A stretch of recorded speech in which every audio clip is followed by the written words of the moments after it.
अपने YouTube channel RNP classes की ओर से एक बार फिर से आप सभी का वार्म वेलकम करता हूं। इलेक्ट्रोकेमिस्ट्री के सीक्वेंस को हम लोग आगे बढ़ाएंगे और आज हम लोग पढ़ेंगे फैराडे लॉ ऑफ इलेक्ट्रोलाइसिस का सेकंड लॉ। फर्स्ट लॉ हम लोग प्रीवियस वीडियो में पढ़ चुके थे, आप वहां देख लीजिएगा। उसके साथ कुछ अच्छे कंसेप्ट के बारे में भी हम लोग बात किए थे कि कैसे हम लोग सवाल को अप्रोच करते हैं, क्वेश्चन को अप्रोच करते हैं। आज हम लोग फैराडे का सेकंड लॉ पढ़ेंगे और इसके बाद फर्स्ट लॉ और सेकंड लॉ पे बेस्ड जितना भी न्यूमेरिकल्स हो सकता है पॉसिबल, उसको हम लोग बनाएंगे। तो सबसे पहले आइए देखते हैं फैराडे का सेकंड लॉ क्या कहता है।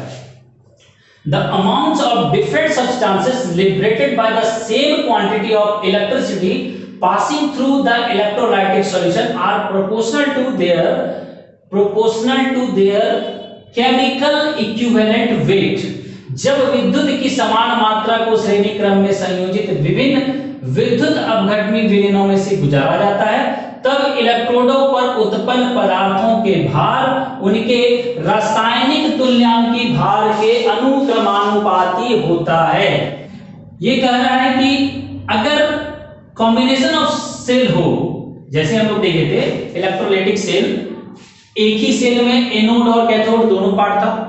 अब अगर एक से ज्यादा सेल को सीरीज में जोड़ दिया जाए, एक सेल ले सकते हैं, दो सेल ले सकते हैं, तीन सेल ले सकते हैं, चार सेल ले सकते हैं, बहुत सारे सेलों को लेकर सीरीज श्रेणी में जोड़ दिया जाए अगर, तो फिर हम लोग इसको कैसे अप्रोच करते हैं सवाल को, क्या हम लोग इसमें सेकंड लॉ को कैसे यूज करते हैं, वो हम लोग देखने जा रहे हैं। तो मान लेते हैं, सपोज कीजिए कि ये हमारा कॉपर का सेल बनाएंगे और इसको हम लोग Ag का, चांदी का बना लेते हैं हम लोग सेल बनाने का मतलब क्या हुआ कि एक इलेक्ट्रोड हम लोग डाल दिए, यहाँ पे एक इलेक्ट्रोड और डाल दिए, दोनों कॉपर का ले लेंगे, यहाँ पर भी Ag का ले लिए और एक किसका ले लिए, Ag का ले लिए। इन दोनों को हम लोग सीरीज में जोड़ देंगे और इन दोनों के लिए हम लोग क्या करेंगे, बैटरी प्रोवाइड कर देंगे। तो अगर इस तरह का कोई सीरीज बना के दे दिया जाए तो फिर हम लोग कैसे यूज करते हैं सेकंड लॉ, और यह लॉ क्या बतलाता है, किसके बारे में बतलाता है, वो चीज हम लोग देखने जा रहे हैं। तो आपको पता होगा कि कॉपर जो है कैथोड पर डिपॉजिट होगा, Ag जो है वो भी कैथोड पर डिपॉजिट होगा।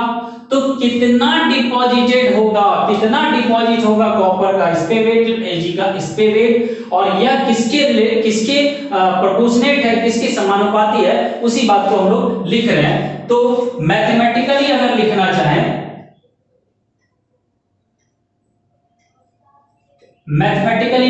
अगर गणितीय रूप से, तो आप देखिए कि इसको हम लोग लिख सकते हैं deposited weight of copper divide by deposited weight of Ag is equal to किसके, केमिकल इक्विवेलेंट वेट, या इसको हम लोग इक्विवेलेंट वेट लिखते हैं, equivalent weight of copper divide by equivalent weight of Ag। Hindi में अगर लिखना चाहें तो निक्षेपित कॉपर की मात्रा डिवाइड बाय निक्षेपित Ag की मात्रा बराबर इक्विवेलेंट वेट को क्या बोलते हैं, रासायनिक तुल्यांक भार। तो हम लोग लिखेंगे कॉपर का रासायनिक तुल्यांकी भार डिवाइड बाय Ag का रासायनिक तुल्यांकी भार। बहुत सिंपल सा रिलेशन है कि अगर आपको रेशियो पता हो किसी तरह की कॉपर और Ag कितना डिपॉजिट हो रहा है, तो आप उसका इक्विवेलेंट का वेट का निकाल सकते हैं। और अगर इक्विवेलेंट वेट का रेशियो पता है तो आप कॉपर का या Ag का जो है कितना डिपॉजिट हो रहा है वो वेट पता कर सकते हैं। तो हम लोग ये देख लेते हैं कि इक्विवेलेंट वेट ऑफ कॉपर हम लोग कैसे निकालते हैं, या किसी का भी इक्विवेलेंट वेट कैसे निकालते हैं। तो एक फॉर्मूला होता है, इसके बारे में आप लोग मोल कांसेप्ट 11 में पढ़ेंगे, वहां सारा बात हम लोग कर चुके हैं कि equivalent weight is equal to होता है atomic weight divide by valency. कहने का मतलब हुआ, अगर आपको कॉपर का इक्विवेलेंट वेट निकालना है तो कॉपर का आप एटॉमिक वेट रख दीजिए। आपको पता है कॉपर का एटॉमिक वेट हो गया कितना, 63 ग्राम, और उसको डिवाइड कर दिए जितना मोल इलेक्ट्रॉन ये लिबरेट कर रहा है, या आप इसका वैलेंसी जानते होंगे 2 होता है, तो 63/2 ये इसका इक्विवेलेंट वेट हो गया। इस तरह से हम लोग कैलकुलेट करते हैं। सवाल आएगा तो हम लोग इसको और अच्छे तरीके से देखेंगे। तो यह हमारा हो गया फैराडे लॉ इलेक्ट्रोलाइसिस का सेकेंड लॉ। अब हम लोग बनाने जा रहे हैं बहुत सारे न्यूमेरिकल्स को जो बेस्ड होगा इन दोनों लॉ पे। आइए सवाल को देखते हैं। एक्सरसाइज 3.13 है, how much electricity in terms of Faraday. जो सवाल का आंसर निकालना है वो किस टर्म में निकालना है, फैराडे के टर्म में। इज रिक्वायर्ड टू प्रोड्यूस, निम्नलिखित को प्राप्त करने में कितने फैराडे विद्युत की आवश्यकता होगी। पहला क्वेश्चन है कि 20 gram of calcium from molten CaCl2। इस बार आपको ये इलेक्ट्रोलाइट के फॉर्म में दिया हुआ है, ये CaCl2 किस फॉर्म में दिया हुआ है, इलेक्ट्रोलाइट के फॉर्म में। इसका मतलब कि जो Ca जो हमारा इलेक्ट्रोड है वह इलेक्ट्रोलाइट, जैसे इलेक्ट्रोलाइट में डूबा हुआ उसका नाम क्या है, CaCl2। किस स्टेट में, ये मॉर्टल स्टेट में है, गलित अवस्था में है। तो इसमें से जब हम लोग 20 ग्राम कैल्शियम चाहते हैं हमको मिले, तो इसके लिए हमको कितना फैराडे चार्ज देना पड़ेगा, यही आपसे क्वेश्चन पूछ रहा है। तो आप यह देखिए कि जो भी रिएक्शन हो, जो भी मॉल्टेन स्टेट में चाहे दे, ये जिस भी फॉर्म में दे, चाहे इलेक्ट्रोलाइट दे या कुछ भी दे, आपको तो पता है कि जो आपको कैल्शियम मिलने वाला है वो कैथोड पे मिलने वाला है।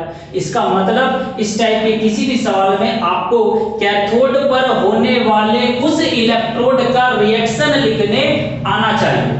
जो भी हमारा इलेक्ट्रोड है उसका कैथोड पर क्या रिएक्शन होगा वह आप लिख दीजिए, बात खत्म हो गया। जैसे एक पहला सवाल को हम लोग देखते हैं। मान लीजिए आपसे यहाँ पे बोला जा रहा है कि 20 ग्राम ऑफ कैल्शियम निकालना है, कितना कहाँ पे, तो कैल्शियम का हम लोग रिएक्शन देखते हैं। रिएक्शन एट कहाँ पे, कैथोड पे।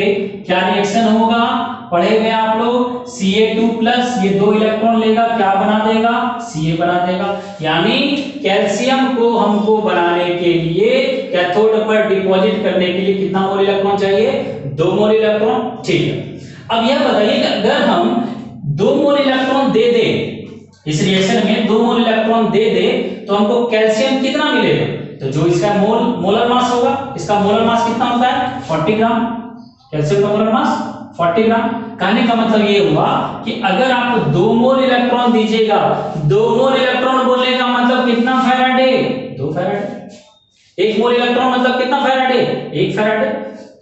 तो 2 फैराडे अगर आप एक चार्ज इसको देते हैं तो ये आपको कितना ग्राम देता है, कैल्शियम 40 ग्राम देता है। आपको बनाना कितना ग्राम है, 20 ग्राम बनाना है। तो अगर 20 ग्राम बनाना है तो इधर भी 2 से डिवाइड, इधर भी 2 से डिवाइड। इसका मतलब कि 20 ग्राम अगर कैल्शियम चाहिए तो आपको कितना फैराडे चाहिए, कितना फैराडे चार्ज का आवश्यकता है, 1 फैराडे। तो आंसर कितना हो गया इसका, 1 फैराडे। फैराडे के टर्म में देगी। अगर हमसे कूलाम के टर्म में पूछता तो 2 × 96500, यानी कि ये कट जाता तो 1 × 96500 कूलाम, जो भी पूछता। दूसरा नंबर का सवाल पूछा जा रहा है आपसे। दूसरा नंबर सवाल है इस बार एल्यूमिनियम का आपको 40 ग्राम बनाना है। कितना से, Al2O3 वाला जो मोल्टेन वाला जो इलेक्ट्रोलाइट है उससे।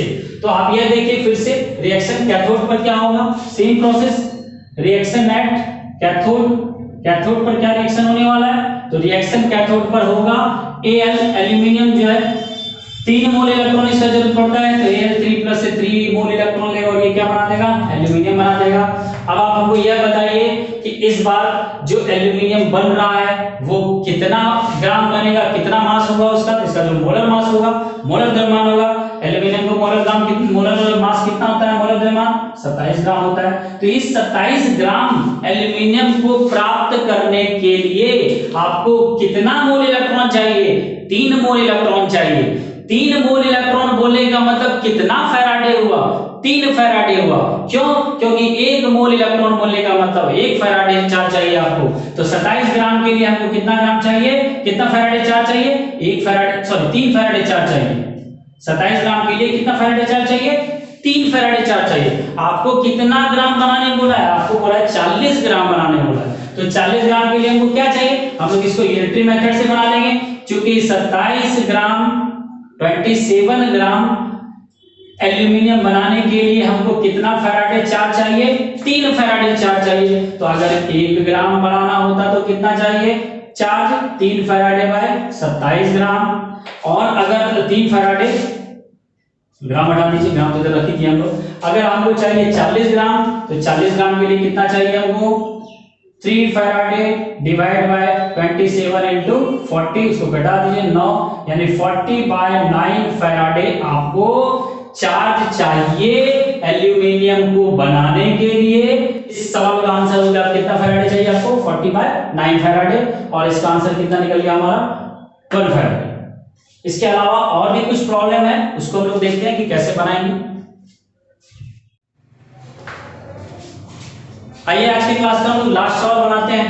क्वेश्चन बोल रहा है how much electricity is required in coulomb for the oxidation of इतना और इतना, यानी कि निम्नलिखित को ऑक्सीकृत करने के लिए कितने कूलम्ब विद्युत की आवश्यकता होगी।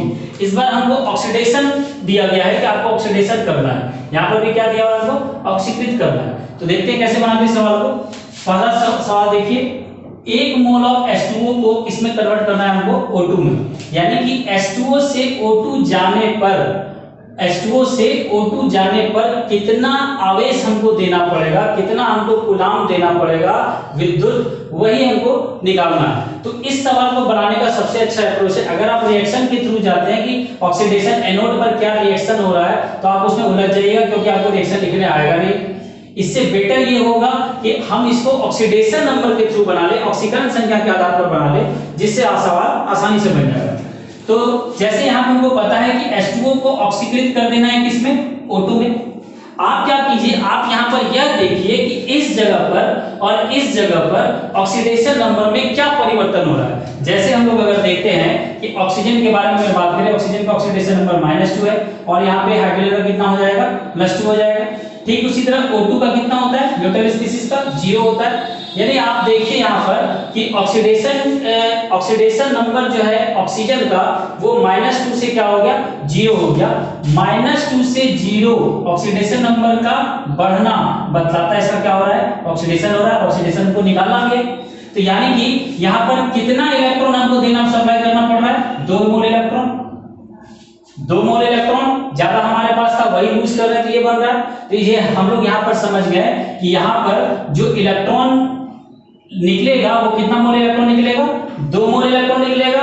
और 2 मोल इलेक्ट्रॉन निकलने का मतलब हो गया आपको कितना चार्ज देना पड़ेगा, तो 2 × 96,500, 2 × 96500 कूलम्ब। सिंपल सा बात है कि आप ऑक्सीडेशन नंबर चेक कर लीजिए, कितना से घट रहा है, कितना से बढ़ रहा है। जितना से ये घट रहा है या बढ़ रहा है, अगर ऑक्सीडेशन है तो बढ़ेगा, अगर ऑक्सीडेशन है तो यह बढ़ेगा, और अगर रिडक्शन है तो ये घटेगा। तो अगर यहाँ पर जितना नंबर ऑफ इलेक्ट्रॉन इसका बढ़ रहा है, उतना इंटू 96,500 कूलम्ब आपका आंसर खत्म, और आपको कुछ नहीं सोचना है। जैसे सवाल में देख लीजिए, आपको FeO से बनाना है क्या, Fe2O3।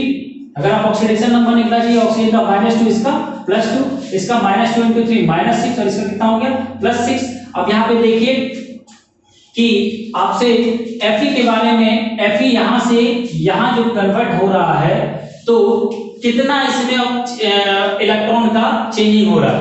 आप देखिए Fe यहाँ पर +2 स्टेट में है, और Fe2 यहाँ पे +6 स्टेट में। तो दो आयरन जो है मिलके कितना बना रहा है, कितना ऑक्सीडेशन नंबर दिखा रहा है, वो +6। तो अगर एक का बात करें तो कितना हो जाएगा, +3। यानी ये +2 स्टेट से किस स्टेट में जा रहा है, +3 स्टेट में जा रहा है। तो कितने मोल इलेक्ट्रॉन का यहाँ पे आवश्यकता होगा, 1 मोल इलेक्ट्रॉन का। 1 मोल इलेक्ट्रॉन मतलब कितना coulomb charge, 1 × 96500 coulomb charge. Simple सा बात। हम लोग क्या किए, अब कोई बच्चा यह पूछ सकता है कि सर यहाँ पे ऑक्सीडेशन नंबर ऑक्सीजन का आप क्यों नहीं चेक किए, कि ऑक्सीजन -2 से यहाँ -3 हो रहा है। तो आपको यहाँ पर यह देखना है कि किसका ऑक्सीडेशन नंबर चेंज हो रहा है। जिसका ऑक्सीडेशन नंबर चेंज होगा उसी के हिसाब से हम लोग बात करेंगे। ऑक्सीजन का तो ऑक्सीडेशन नंबर चेंज ही नहीं हो रहा है। ऑक्सीजन यहाँ पे भी -2 था, 3 ऑक्सीजन मिलके -6, तो एक ऑक्सीजन का कितना होगा, -2। यहाँ पर भी एक ऑक्सीजन का -2, यहाँ पर भी एक ऑक्सीजन का -2। तो यहाँ पर यहाँ से यहाँ आने पर कोई भी इलेक्ट्रॉन का संख्या में ना तो घटा हो ना तो बढ़ा। लेकिन यहाँ पर हम लोग देख रहे हैं ये +2 से क्या हो रहा है, +3 हो रहा है। एक जब Fe का बात करेंगे तो +2 से कितना हो गया, +3। यानी कितना इलेक्ट्रॉन का बात हो रहा है, 1 मोल इलेक्ट्रॉन। और 1 मोल इलेक्ट्रॉन के लिए हमको कितना कूलम्ब चार्ज देना पड़ेगा, 96,500 कूलम्ब चार्ज देना पड़ेगा। इस तरह से ये जो फर्स्ट लॉ पर बेस जितना भी सवाल था, अभी जो सवाल बनाए हम लोग वो बेसिक लेवल का सवाल था। नेक्स्ट वीडियो में, नेक्स्ट क्लास में हम लोग इससे स्टैंडर्ड सवाल बनाएंगे जब उसमें ज्यादा कॉम्प्लेक्सिटी होगा। अगले वीडियो में